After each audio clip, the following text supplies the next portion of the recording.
सोनम, ये नाम सुर्खियों में छाया हुआ है। हर कोई इसके बारे में बात कर रहा है। कहा जा रहा है कि सोनम बेवफा है। दरअसल इंदौर की नवविवाहित सोनम रघुवंशी शादी के महज 1 महीने के भीतर मेघालय में पति की हत्या के आरोप में घिर चुकी है। सोनम को यूपी के गाजीपुर से गिरफ्तार कर लिया गया है। पुलिस जांच में नए नए खुलासे हो रहे हैं। 4 आरोपियों को भी गिरफ्तार किया जा चुका है। सोनम के प्रेमी राज कुशवाहा के सामने आने के बाद तो यह कहानी और भी चर्चित हो गई है। राजा रघुवंशी का शव एक गहरी खाई से बरामद किया गया था। यह मामला एक बड़ी कॉन्स्पिरेसी की तरफ इशारा कर रहा है। शादी के कुछ दिनों बाद रघुवंशी कपल हनीमून के लिए मध्य प्रदेश के इंदौर से मेघालय गए। होटल के बाहर दोनों को आखिरी बार साथ दिखा गया था और उसके बाद दोनों लापता हो गए, मिसिंग हो गए। कोई खबर नहीं आई तो राजा और सोनम रघुवंशी का परिवार आनंद फानंद में मेघालय पहुंच गया। मध्य प्रदेश के सीएम मोहन यादव ने भी मेघालय सरकार से इस घटना पर एक्शन लेने का दबाव बनाया। ये खोजबीन के बाद सोनम के पति राजा रघुवंशी का शव वाटरफॉल के पास पाया गया था, लेकिन सोनम लापता थी, जो शव मिलने के 1 हफ्ते बाद यूपी के गाजीपुर के एक ढाबे में मिली। इसी दौरान अलग अलग जगहों से 4 लोगों को भी गिरफ्तार कर लिया गया। एक नया एंगल सामने आया। पता चला कि यह लव ट्रायंगल का मामला भी हो सकता है। एक नया नाम सामने आया, राज कुशवाहा, जिसे सोनम का प्रेमी बताया जाता है। गिरफ्तार हो चुका है वो भी। यूपी पुलिस भी मेघालय पुलिस को इन आरोपियों को हैंडओवर करने की, जिसके बाद ही कुछ भी पुष्टि रूप से सामने आ सकेगा। लेकिन शुरुआती जांच में हत्या के पीछे लव ट्रायंगल एक बड़ा मोटिव माना जा रहा है। सोनम और राजा रघुवंशी की शादी 11 मई को इंदौर में हुई थी। शादी बेहद धूमधाम से की गई थी और दोनों परिवारों में इसे पूरी सहमति से संपन्न किया रहा था। लेकिन मेघालय में ऐसा क्या हुआ कि राजा रघुवंशी की मौत हो गई है? उसके शरीर से चेन और कुछ कीमती सामान भी गायब हो गया है। हो सकता है घटना को चोरी का एंगल देने के लिए चोरी वाला प्लॉट भी रचा गया हो। सवाल मेघालय पुलिस की कार्यशैली पर भी खड़े हो रहे हैं, लेकिन अभी ठोस सबूत नहीं मिले हैं जिसके आधार पर सोनम को कातिल माना जाए। आगे कुछ भी बताने से पहले जरा मेघालय मर्डर मिस्ट्री की पूरी हमें एक टाइमलाइन होती है, वो इस वॉल के ग्राफिक्स के जरिए आपको समझाते हैं। देखिए, सबसे पहले 11 मई 2025 राजा और सोनम की शादी इंदौर में हुई थी और ये फोटो आपने सोशल मीडिया पर बहुत तैर रही है, आपने जरूर देखी होगी। और इसके बाद अगर हम बात करें तो 23 मई 2025 हनीमून पर मेघालय के एक गांव में वो लापता हो गए थे। दोनों को आखिरी बार साथ में सीसीटीवी में देखा गया था, फिर उसके बाद दोनों गायब हो गए थे, लापता हो गए थे। फिर कपल की किराए की स्कूटी सोहरा में लावारिस मिली गई थी, यानी पड़ी हुई पाई गई थी। और 25 से 31 मई इन 5 से 6 दिनों के बीच सर्च ऑपरेशन चला। सोनम का सुराग नहीं मिला। मीडिया में यह केस पूरी तरीके से छाया हुआ है। फिर 2 जून 2025 राजा का शव एक वाटरफॉल के पास खाई में मिला और हत्या की पुष्टि हुई और यहां से केस ने नया रंग लिया। और फिर सोनम गायब रही। इसी दौरान फिर उस पर भी शक गहराता गया, क्योंकि वो ऑब्वियसली अगर पति का शव मिलता है और पत्नी गायब है, कोई अता पता नहीं है, तो ये भी एक सवालों के घेरे में था। फिर सोनम इंदौर की होती है, वो उत्तर प्रदेश के गाजीपुर में एक ढाबे से गिरफ्तार की जाती है, आत्मसमर्पण करती है, सरेंडर करती है पुलिस के आगे। और 9 जून 2025 डीजीपी मेघालय का प्रेस बयान हत्या की साजिश और सुपारी किलिंग की आशंका जताते हैं और ये मेघालय के टॉप पुलिस ऑफिशियल का प्रेस कॉन्फ्रेंस होता है। अब साजिश का एंगल इसमें क्या हो सकता है, हम अगर आपको बताने की कोशिश करें तो सोनम का अफेयर राज कुशवाहा से था। इन दोनों ने मिलकर राजा की हत्या की साजिश रची। राज कुशवाहा भी गिरफ्तार है। ये एक साजिश का एंगल है जो हम आपको बता रहे हैं, जो कि इस वक्त हर जगह पूरे देश में चर्चा का विषय बना हुआ है। अब देखिए दोस्तों, कहानी के 2 पहलू आपको बताते हैं कि क्या सोनम बेवफा निकली या फिर राज ने सोनम के लिए राजा की हत्या की कहानी रची, या फिर कोई और ही पहलू है इस घटना के पीछे। हनीमून से शुरू हुई खुशियां अचानक एक भयानक मर्डर में कैसी बदल जाती है, और राजा रघुवंशी की हत्या के बाद उनकी पत्नी सोनम को उसका अचानक गायब होना पुलिस की जांच में बड़ी गुत्थी बन गया है। कुछ दिनों बाद सोनम ने अपने परिवार से संपर्क किया, जिसके बाद पुलिस ने उसे गिरफ्तार कर लिया है। क्या सोनम सच में इस हत्या की साजिश रचने वाली थी? शिलोंग में राजा रघुवंशी के साथ क्या हुआ, किसने क्या किया, जांच के दायरे में है। राजा का मर्डर और सोनम का सरेंडर तमाम सवाल खड़े कर रहा है। सोनम इतने ही दिन कहां थी, कहां गायब थी? वो अपने पति से अलग कब और कैसे हुई, वो लौटी तो इंदौर में अपने घर जाने के बजाय उत्तर प्रदेश के गाजीपुर में क्यों पहुंच गई, जिस राज कुशवाहा को सोनम का प्रेमी बताया जा रहा है वो सोनम के पीछे कैसे शिलांग पहुंच गया, क्या यह पूरा हत्याकांड एक सुनियोजित तरीके से रचा गया था, इन तमाम पहलुओं को खंगाला जा रहा है। पति राजा की हत्या के 7 दिन बाद सोनम गाजीपुर वाराणसी के बीच एक ढाबे पर पाई गई थी। ढाबे वाले ने बताया कि सोनम बदहवास हालत में थी। मेरे फोन से उसने अपने घर पर फोन किया और अपने होने की जानकारी दी। परिवार ने फिर गाजीपुर पुलिस को जानकारी दी और सोनम ने पुलिस के सामने सरेंडर कर दिया। फिर आगे क्या हुआ, पूरी कहानी काशी ढाबा के कर्मचारी खुद बता रहे हैं और पुलिस सरेंडर को लेकर गाजीपुर एसपी ने क्या जानकारी दी है, एक बार सुनते हैं। रात के 1 बज रहे थे, हम यहीं पे थे, उधर वो पीछे से आती हैं, फिर वहाँ पे कुछ लोग बैठे रहते हैं फैमिली मेंबर, उनसे कुछ हेल्प मांगती है, मतलब मोबाइल तो नहीं देते हैं। फिर वो मेरे पास आती हैं, बोलती हैं कि भैया अपना मोबाइल दे दीजिए, कॉल करना है। तो हम हाँ, वो हमसे फिर हम अपना मोबाइल उनको देते हैं, वो अपने फैमिली से किसी से बात करती, कुछ देर बात ही करती, फिर रोने लगती है।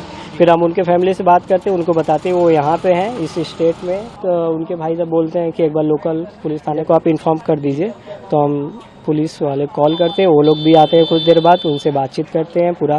कुछ देर बाद 2-2:30 बजे के आसपास उनको लेके चले जाते हैं। प्रातःकाल एक सूचना प्राप्त हुई थी थाना नंदगंज पर, मध्य प्रदेश पुलिस के द्वारा एक सूचना दी गई थी कि एक सोनम नाम की महिला है, वो काशी ढाबा जो कि वाराणसी गोरखपुर हाईवे पे थाना नंदगंज क्षेत्र में स्थित है, वहां पर वो है। तो तत्काल उस सूचना का संज्ञान लेते हुए एसओ नंदगंज फोर्स के साथ वहां मौके पर पहुंचे और वहां पर सोनम नाम की एक महिला वहां पे मिली, जिसको फौरन वहां से रिकवर करके डिस्ट्रिक्ट हॉस्पिटल ले जाया गया। वहां पर प्रारंभिक उपचार कराया गया और फिर उपचार के बाद उनको वन स्टॉप सेंटर में ले जाया गया है। इस समय वो वर्तमान में वन स्टॉप सेंटर में है। इस केस में कई ऐसे सवाल है जो जांच के दायरे में है और आम जनता के लिए बड़ा रहस्य बने हुए हैं। पहला सवाल, सोनम ने खुद पुलिस के सामने आत्मसमर्पण क्यों किया, सरेंडर क्यों किया? अगर सोनम ने अपने प्रेमी के साथ मिलकर हत्या की साजिश रची थी तो फिर दोनों साथ क्यों नहीं पकड़े गए? हम यह भी जानना चाहते हैं कि सोनम बिना कोई सामान लिए कैसे यूपी पहुंच जाती है। शिलांग के डीजीपी ने इस केस में 4 संदिग्ध का नाम लिया है। वे कौन है और उनकी भूमिका क्या है? मेघालय पुलिस सोनम पर किस आधार पर आरोप लगा रही है? क्या सोनम के प्रेमी का मकसद बदला था जिसके कारण वो शिलांग आया था? क्या यह मर्डर सुनियोजित था? सोनम के बॉयफ्रेंड ने इस हत्या की योजना पहले से बनाई थी? सवाल उठता है कि सोनम ने हनीमून के लिए मेघालय को क्यों चुना गया जबकि पहले श्रीलंका को चुना गया था? फिर राज कुशवाहा सोनम और राजा के पीछे शिलांग क्यों आया और कैसे पहुंचा? और सबसे महत्वपूर्ण, क्या मेघालय पुलिस इस केस में कुछ छुपा रही है? शिलांग मर्डर केस अब सिर्फ एक मर्डर नहीं, एक संगठित साजिश की तस्वीर पेश करता रहा है। 19 साल का एक आकाश, 22 साल का विशाल, 21 साल का राज कुशवाहा। 3 नाम, 3 चेहरे और एक खौफनाक प्लान। तीनों आरोपी अलग अलग शहरों से शिलांग पहुंचते हैं। एसआईटी ने 7 दिनों में जो सबूत जुटाए वो इस बात की तरफ इशारा कर रहे हैं कि यह मर्डर अचानक नहीं था, ये प्यार की आड़ में किया गया प्लान्ड क्राइम था, प्री प्लान्ड था पहले से। पुलिस अधीक्षक विवेक साइन ने इस पर क्या जानकारी दी है, एक बार सुनते हैं। Person who was arrested is Akash Rajput, 19 years, from Lalitpur. The second person who was arrested was Shri Vishal Singh Chauhan, 22 years, from Indore. The third person was Shri Raj Singh Kushwaha, 21 years, from Indore only. And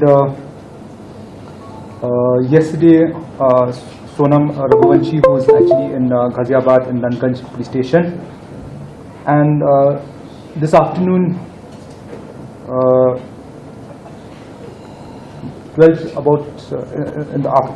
in mid-noon, we had arrested Anand Kurmi, 23 years, in Basahari village, Sagar district, Madhya Pradesh. So these are the 4 people who have been arrested, plus 1 person who is actually detained in Nandgarh police station. A team is heading there. Sonam और उसके मृतक पति का मामला अब 3 राज्यों तक पहुंच चुका है। आरोपियों को गिरफ्तार को उनको कर लिया गया है। लेकिन इनकी कस्टडी लेकर मेघालय पुलिस की टीम शिलोंग जाएगी और प्रॉपर इंटरोगेशन और जांच पड़ताल के बाद किसी नतीजे पर पहुंचेगी। मेघालय सरकार पर भी आरोप लगाए गए हैं।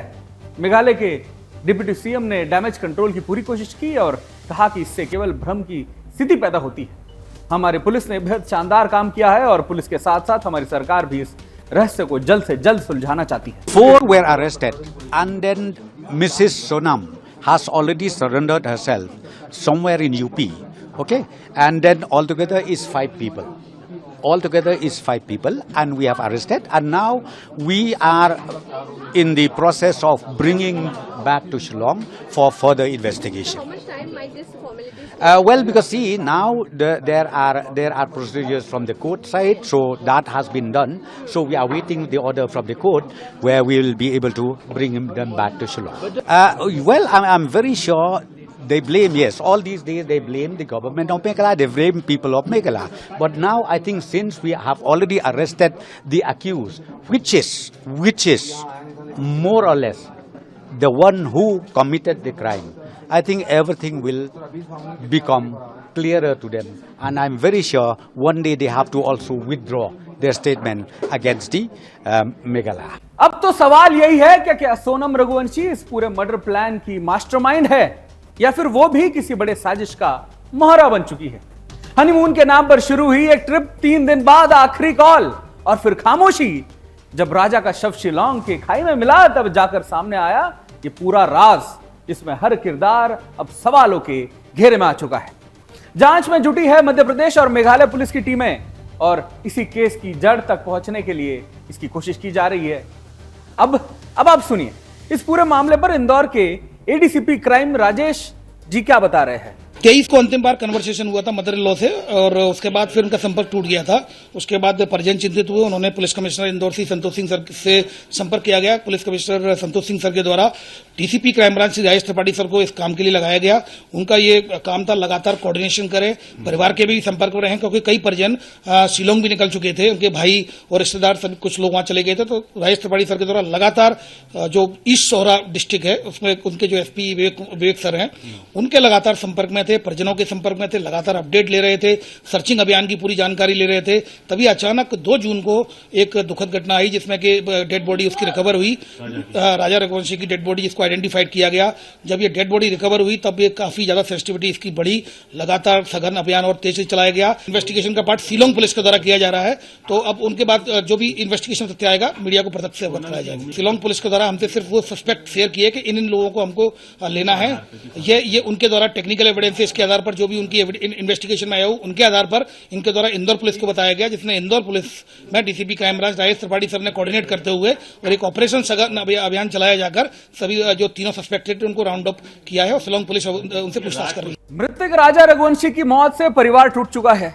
मां उमा रघुवंशी कहती है कि अगर सोनम मेरे बेटे से प्यार करती थी तो वह उसे मरने के लिए छोड़कर नहीं जाती। वह खुद कैसे सुरक्षित है मुझे नहीं पता कि राज कुशवाहा कौन है। आखिर सोनम है उनकी हनीमून, सोनम ने ही उसका हनीमून प्लान किया था। उन्होंने वापसी की टिकट भी नहीं बुक कराई थी, जबकि सोनम के पिता का कहना है कि मेघालय के मुख्यमंत्री इस मामले में झूठ बोल रहे हैं। उन पर भी सीबीआई की जांच होनी चाहिए, क्योंकि मुझे 100% यकीन है कि राजा रघुवंशी की हत्या में मेघालय पुलिस भी शामिल है। मैंने राजा रघुवंशी के परिवार से कोई बात नहीं की है। सुनिए, हत्या करवाई, उससे कड़ी से कड़ी सजा मिलना चाहिए। मेरा बच्चा किस हालत में था, कैसा तड़पा था, और अगर वो सोनम उससे इतना प्यार करती थी तो वो राजा को छोड़ के इस हालत में नहीं जा सकती थी। और सोनम सुरक्षित कैसी है, सोनम के ऊपर एक खरोच क्यों नहीं आया। तो 3 थे, 4 जने थे, 5 जने, 6 जने, जो भी उनकी टीम थी, उनको सबको कड़ी से कड़ी सजा मिलना चाहिए। मेरे को सोनम का गोविंद से पता चला है, सोनम का गोविंद जी से पता चला है। गोविंद जी का फोन आया था कि सोनम अपने को मिल गई है। तो गाजियाबाद कोई होटल थी, वहाँ पे होटल के पास में वो होटल वाले से उसने फोन लगा के उसके भाई को बोला है। होटल पे उसके भाई होटल वाले ने फोन दिया है उसको, सोनम को। तो क्या बोलते हैं, उसके भाई से बात हुई फोन पे, ठीक है ना। इसके बाद में हमको 5 बजे, सुबह 5 बजे हमको पता चला है। हाँ, गोविंद जी शिलोंग में है। शिलोंग में थे, शिलोंग से निकल चुके हैं वहाँ के लिए। शिलोंग से निकल चुके हैं, 7 बजे, 7:30 की उनकी फ्लाइट थी, 11 बजे वो हम पहुँच जाएंगे सोनम के पास में। राजा के भाई विपुल ने कहा कि जब तक मुझे उन 3-4 लोगों के नाम नहीं पता चल रहे थे, तब तक मुझे उनके बारे में कोई जानकारी नहीं थी। राज कुशवाहा का नाम सामने आया है, इसका मतलब यह हो सकता है कि सोनम इस हत्या में शामिल हो सकती है। राज कुशवाहा सोनम की दुकान पर काम करता था। वो दोनों लगातार फोन पर बात करते थे और जब उनकी शादी तय हुई थी तब दोनों खुश थे। हमें कभी उम्मीद नहीं थी कि सोनम ऐसा कुछ कर सकती है, जबकि सोनम के भाई की अलग ही थ्योरी है। सुनिए एक बार। यूपी में कंफर्म उसको सोनम को इसलिए नहीं था, तो वहाँ पे जो 2 लोग थे जिनके थ्रू उन्होंने फ़ोन में बात करी थी, सोनम ने थी। तो सोनम ने कहा था, बोले मैं बिट्टी बोल रही हूँ, उसका नाम, घर का नाम बिट्टी है। तो गोविंद ने कहा तो बिट्टी बोल रहे तो मुझे वीडियो कॉलिंग कर, मुझे कंफर्म कर पहले, तो तू है तो कौन है दूसरा है। तो उसने जब सारी बातें वीडियो कॉलिंग पे करके क्लियर करी, फोटो दिखाई उसने, वीडियो कॉलिंग करी उसने, तो सोनम को समझ गया था वो। तो गोविंद बोले हाँ सोनम ही है। तो फिर हम लोगों ने वहाँ पे जैसे कि यूपी पुलिस जो है उनसे संपर्क करा, और संपर्क करके फिर उनको बताया गया, सर वहाँ पे सोनम रघुवंशी जो है एक जंगल में अकेली खड़ी है, तो आप वहाँ पे चले जाइए और जाके वहाँ से उसको ले आइए। तो यूपी पुलिस वहाँ पे आना हुआ है और सोनम को सेफ लेके गई है वहाँ से। इसमें ये मीडिया में चल रहा है, तो इसमें अभी तो यूपी पुलिस बोल रही है और अपने मेघालय पुलिस बोल रही है तो सोनम रघुवंशी जो है उसने सिलेंडर किया गया। सिलेंडर उसने नहीं किया है, ये बात झूठ है पहली चीज़ तो। और अभी सोनम जो है, सोनम अभी आरोपी मानी नहीं गई है। उसमें जो आरोप लगाए गए, अभी अलग गए हैं, जो 3 लोग अभी इंदौर में जो पकड़े गए हैं, जब तक सोनम रघुवंशी मुझसे नहीं बोल देगी, जब तक हम लोग मानने को राजी नहीं बात को। फोन आया, हम भावुक हो गए, हमने पुलिस थाने में कंप्लेन करा और उसको रिसीव करवाने की कोशिश करी। नहीं, हमने पूछ ही नहीं पाए हम उनसे। मुझे थोड़ा मेरी बहन से मिलने दीजिए, अगर उसमें उसकी कोई गलती होती है उसे फांसी लगा दी जाए। गवर्नमेंट जो भी आदेश देगी वो हमें मंजूर होगा, पुलिस प्रशासन। रात के 3 बजे एक फोन कॉल और खुला एक लापता चेहरा, जो अब बन चुका है हत्याकांड की सबसे बड़ी गुत्थी। काशी के एक ढाबे पर मिली सोनम रघुवंशी, जिसे अब पूरा देश जानना चाहता है, मासूम है या मर्डर प्लान की मास्टरमाइंड। उत्तर प्रदेश पुलिस ने सोनम को सुरक्षित 1 स्टॉप सेंटर पहुंचा दिया है, लेकिन उससे अब तक कोई पूछताछ नहीं हुई है। सोनम को मेघालय पुलिस के हवाले किया जाएगा और उसके बाद शुरू होगी असली पड़ताल। तो अब सुनिए ये पूरा घटनाक्रम, क्या कह रहे हैं यूपी के एडीजी लॉ एंड ऑर्डर, सुनिए। गाजीपुर पुलिस ने सोनम रघुवंशी को बरामद किया और उन्हें तत्काल हॉस्पिटल ले गए, जहां उनकी मेडिकल जांच की गई। उसके बाद 1 स्टॉप सेंटर पर सोनम रघुवंशी को भेजा गया है। मेघालय पुलिस भी इंदौर में मौजूद थी इसी केस के इन्वेस्टिगेशन के तहत, और वो इस समय गाजीपुर के रास्ते में है। जैसे ही वो वहाँ पहुँचते हैं, कानूनी प्रक्रिया पूर्ण कर सोनम रघुवंशी को उन्हें हैंडओवर कर दिया जाएगा। जब कोई पत्नी अपने ही पति की हत्या की साजिश रचे, वो भी उस पति की जिसने उसे समाज के सामने सम्मान दिया, नाम दिया, सुरक्षा दी, तो ये केवल एक आपराधिक घटना नहीं होती, ये संपूर्ण हिंदू विवाह परंपरा पर एक आघात होता है। राजा रघुवंशी की हत्या, जिसमें उसकी पत्नी सोनम की साजिश उजागर हुई, केवल व्यक्तिगत धोखा नहीं होगा, यह हिंदू धर्म की अति पवित्र विवाह पद्धति पर एक गहरा घाव है। क्योंकि हिंदू विवाह 2 शरीरों का संयोग नहीं है, यह 2 आत्माओं का आध्यात्मिक मिलन है। यह केवल कॉन्ट्रैक्ट नहीं है, संस्कार है, जो पश्चिमी विचारधारा की आंधी और व्यक्तिगत अधिकारों के झगड़ों में टूट रहा है। क्योंकि हिंदू धर्म में विवाह केवल एक रिश्ता नहीं, एक अनुष्ठान है। हिंदू धर्म में विवाह को संस्कार कहा गया है, जिसका अर्थ है सांस्कृतिक शुद्धिकरण और धार्मिक दायित्व। विवाह परिवार, धर्म और समाज के प्रति दायित्व बांधे होते हैं। पत्नी को धर्मपत्नी और अर्धांगिनी कहा गया है, जिसका अस्तित्व पति से जुड़ा हुआ है। राजा रघुवंशी की हत्या मात्र घरेलू कलह नहीं थी, यह एक सोच का परिणाम है, जिस सोच में विवाह अब एक भोज है, जिसमें पुरुष को उपयोग की वस्तु माना जा रहा है। सोनम रघुवंशी की साजिश ने उन लाखों हिंदू स्त्रियों का अपमान किया है, जो आज भी पति को परमेश्वर मानती है। यह उस पवित्र संस्कृति को चुनौती है जो सावित्री, अनुसुया, गार्गी और मां सीता जैसे नारियों से लेकर आज भी करोड़ों घरों में जीवित है। पिछले कुछ वर्षों में जो सबसे बड़ा हमला हमारे समाज पर हुआ है, वह है नीचता और स्वतंत्रता के नाम पर पारिवारिक बंधनों को तोड़ना। आज नारी सशक्तिकरण के नाम पर जो सबसे बड़ा धोखा समाज के साथ हो रहा है वह है कानूनों का दुरुपयोग। महिला आयोग, धारा 498A, घरेलू हिंसा अधिनियम, इन सबको उपयोग न्याय के लिए नहीं बदले के लिए किया जा रहा है। क्या यह सशक्तिकरण है कि एक स्त्री अपने पति को जेल में डाल दे, झूठे केस बना दे और फिर अधिकारों की दुहाई दे? हिंदू नारी की शक्ति उसकी मर्यादा में थी, अब वो शक्ति कानून के कागजी तलवार में बदल चुकी है। इस सोच को बदलना होगा, वरना नाम बदलते रहेंगे, घटनाएं होती रहेंगी और समाज अंततः पछताता रहेगा। घर परिवार टूट रहे हैं, विवाह का संयोग वियोग की वजह बनता जा रहा है, समाज की सोच बदल रही है। विवाह के बाद पति पत्नी के साथ बढ़ती क्रूरता की घटनाएं रुकने का नाम नहीं ले रही है। ये गंभीर चुनौती है, ये चिंतन और विमर्श का विषय है। इसलिए इस चुनौती के प्रमुख कारकों को जानना और समझना भी बहुत जरूरी है, ताकि इनको रोका जा सके, जागरूक किया जा सके। हमारे समाज के बुद्धिजीवियों और एक्टिविस्टों के इस पर खुलकर हमने बात की है।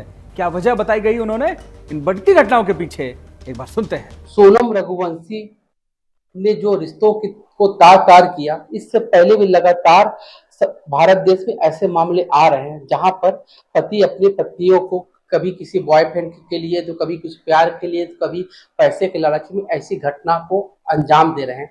कि कभी पत्नियां पति को अक्सर मरवा दे रही, और पढ़े लिखे परिवारों का ये संस्कार थे, सती सावित्री होती थी या पति के प्रति इतना समर्पण थी जी, उस तरीके का इनको जागरूकता लानी चाहिए। तो महिलाएं अभी इस तरह से जैसे जा रही है तो वो गलत ही है।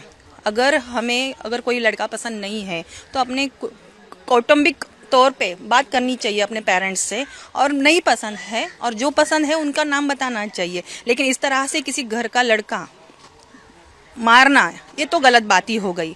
यह भारत देश है, यह भारत देश की जो सांस्कृतिक परंपराएं हैं, जो भारत के अंदर जो मान्यताएं हैं, उस मान्यताओं के मूल्यों को आदर्श मानने की अभी आवश्यकता है।